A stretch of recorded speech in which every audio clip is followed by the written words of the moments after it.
We begin with California Governor Gavin Newsom, who spent the weekend trying to avoid responsibility as the fires were still burning by dropping by the Pod Save America podcast for an attempt to clean up his own image. I want to know the answers. So I'm the governor of California. I want to know the answer. I've got that question. I can't tell you about how many people, what happened. Now watch this. We don't have to play the whole thing, just the first 30 seconds. Watch how he's finally wanting to have his people be responsible. Go ahead, Rob. If you incite violence, I want to be clear about this. If you incite violence or destroy our communities, you're going to be held to account. Okay. That kind of criminal behavior will not be tolerated. Megyn Kelly and Patrick Bet-David just dropped the political equivalent of a nuclear truth bomb on Gavin Newsom, and the blast radius was massive. In a takedown so sharp, it sliced straight through his glossy public persona. They tore apart the California governor's carefully manufactured image like shredded confetti at a campaign party gone horribly wrong. With razor wit and brutal clarity, they exposed Newsom not as a leader, but as a full-scale PR performance. Slick hair, smooth lines, and polished promises that crumble the second anyone dares to look closely. This wasn't commentary. This was demolition. The kind so raw and unforgiving that even Newsom's own reflection would flinch. He had no dignity. That's what I was missing. There was no dignity. It just looked like a man desperate for attention. And whenever DeSantis was scoring points on him, he would interrupt over and over to try to talk over the points as just a, that's like a middle school debate tactic, which is pathetic and not. This was a catastrophic moment in his career. And now people are sitting there worried and saying, are we ready if an earthquake happens? I honestly don't care if you're straight, gay, lesbian. I have no interest in any of that stuff. But if we're hiring you and you're talking about you want to increase diversity, that's not your job. Your job is to protect the families. Megyn Kelly set the tone instantly. She didn't shout, didn't get theatrical. She simply raised an eyebrow and dismantled Newsom piece by piece, like a seasoned professional, tired of pretending an overhyped patient is actually impressive. Her calm precision was deadlier than any heated rant.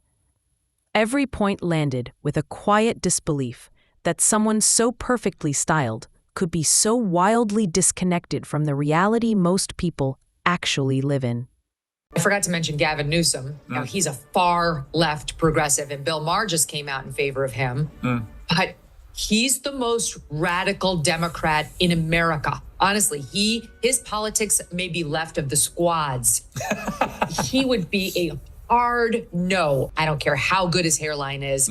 They're going to say no. It's not another. Megyn sharpened her focus, describing Newsom as the shampoo commercial of American politics, a man built more for lighting and camera angles than leadership or policy. She painted him not as a governor, but as a glossy advertisement. All glow, no substance. To her, every press event felt like a fashion shoot masquerading as governance, complete with ring lights, stylists, and a Hollywood-level glam team working overtime to polish the empty presentation. You know, a great drinking game is when you watch a Newsom speech and every time he says, you take a shot, you'll be fucking hammered within 3 minutes. It's actually a pretty good drinking game. You know, this guy lost $1 trillion of money under management that left the state of California last 4 years. Yeah, and he's done nothing to make people want to come back or stay. He's making it worse. But that goes back to the idea when you're saying Trump versus, Kamala or any of this stuff. To me, it goes basics to economy. You lost 2 people due to economy. And Elon Musk, he says, I got a vengeance to get back to these guys because what did he say about his losing his son? He said that. So my son Xavier is dead. Then came her breakdown of Newsom's infamous lockdown hypocrisy, delivered with a coolness that made it sting even more. She didn't have to name the restaurant. Everyone already knew. That French Laundry dinner has practically become part of his political DNA. It wasn't the meal that mattered. It was the smugness, the rule-bending, the do-as-I-say attitude that exposed just how little he believes his own restrictions apply to him. I watched the press conference. I met with some of those leaders. We had my team start talking to local leaders, saying what's going on. Our state. And you weren't getting straight answers from I was getting different answers. When you start getting different answers, then I'm not getting the actual story. So you decided the thing to do would be to go on Pod Save America to talk about it, because it's in the end, it's all about you. This is another David Muir, folks. He is just as vain and worried about his image in the middle. Next, Megyn went after his pandemic-era emergency hair appointment, a moment Californians haven't forgotten. While families were kept from visiting dying loved ones, Newsom was focused on refreshing his haircut, like he was prepping for the cover of a men's style magazine. According to Megyn, he seemed more concerned about taming a cowlick than managing a crisis, exposing just how out of touch his priorities had become. What is kind of weird on the playbook, the pages taken out of the playbook, is his current play is the play to stay governor of California. It's not the play to become the president. Who is he winning over? The moderate play or the radical play? It's a radical play. Yeah, right. They're kind of getting mixed up. But to get the moderate play is for being a president. The radical play is to stay governor of California. It doesn't make any sense. But how do you win the primary? She didn't stop there. Megyn shredded his climate change theatrics, not because she opposes environmental protection, but because Newsom had turned it into a Hollywood blockbuster, where gas stoves play the villains, and he plays the glowing hero charging his Tesla while the power grid collapses. In her view, only someone living in a guilt-powered mansion could demand sacrifices from everyone else while hosting backyard events lit with decorative lanterns. She mocked his attempt to brand himself as America's backup president, always posing like an understudy who insists on bringing his own spotlight. To her, Newsom looked like a man who wakes up, admires his reflection, then calls his PR team before brushing his teeth. And she didn't hold back on California's mass exodus, calling it the biggest unplanned migration since the gold rush. Except this time, people weren't arriving, they were fleeing. This is the governor of California, the great state of California, which he's destroyed the last 4 years under his reign. He's being asked, what happened for this $24 billion that you asked us taxpayers to fix homelessness? What happened to that money? Here's the exchange. Go ahead, Rob.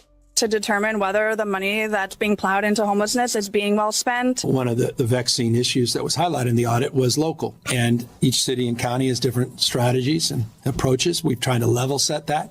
I'm sorry, Governor, I didn't hear responses to either of those questions. Do you acknowledge whether the money that the state isn't doing enough to ensure that the money is being well spent? The audit did not surprise me. When Megyn wrapped up, the audience didn't know whether to laugh, cry, or immediately start packing for Texas. But then Patrick Bet David stepped in, and if Megyn was the scalpel, Patrick was the sledgehammer. Patrick approached Newsom the way a seasoned entrepreneur approaches a failing CEO, with receipts, facts, and zero tolerance for nonsense. He argued that Newsom runs California like a collapsing startup, glossy branding, big promises, and absolutely no results. If Newsom were a CEO, Patrick said, he'd have been fired and locked out of the building ages ago.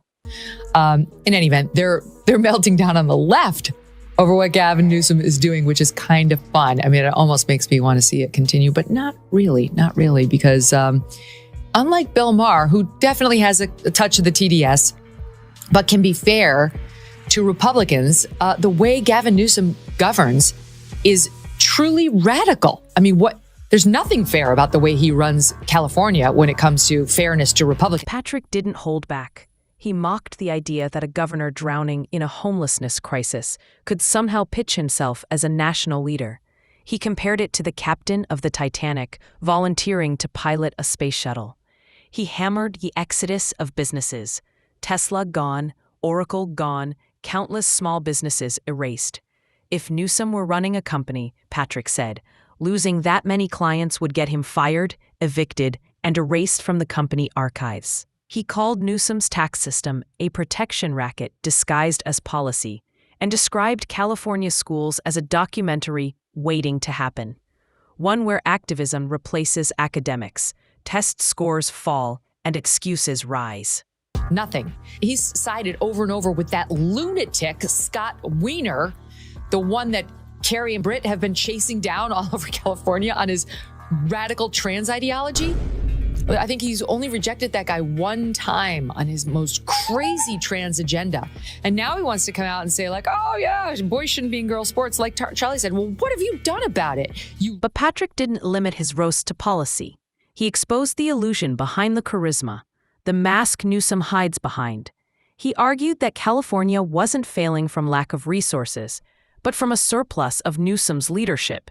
He compared the state to a luxury cruise ship run by a charming captain who hosts the champagne brunches but has no idea how to steer. And every time the ship hits an iceberg, he blames climate change or the weather.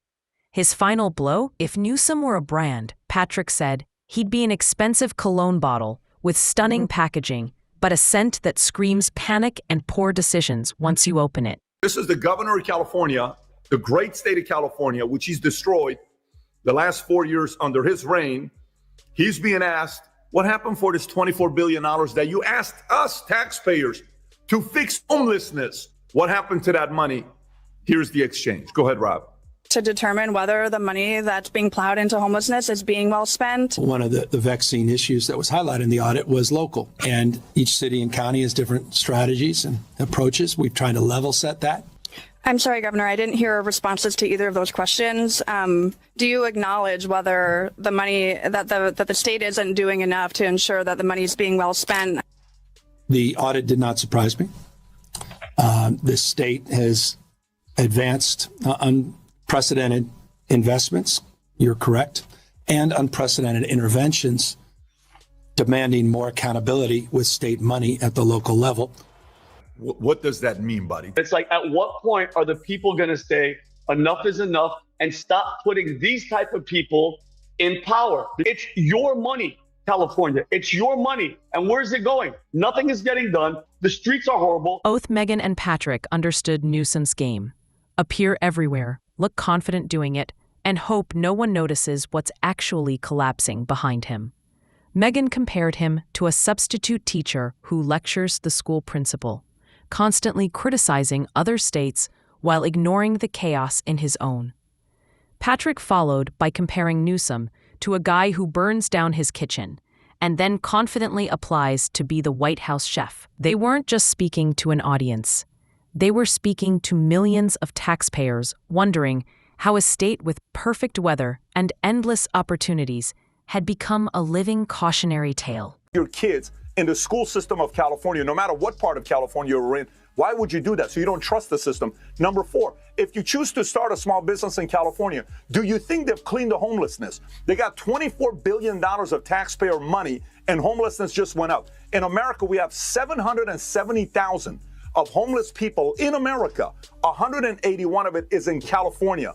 This man has been the governor for 6 years, the lieutenant governor prior to that for 8 years.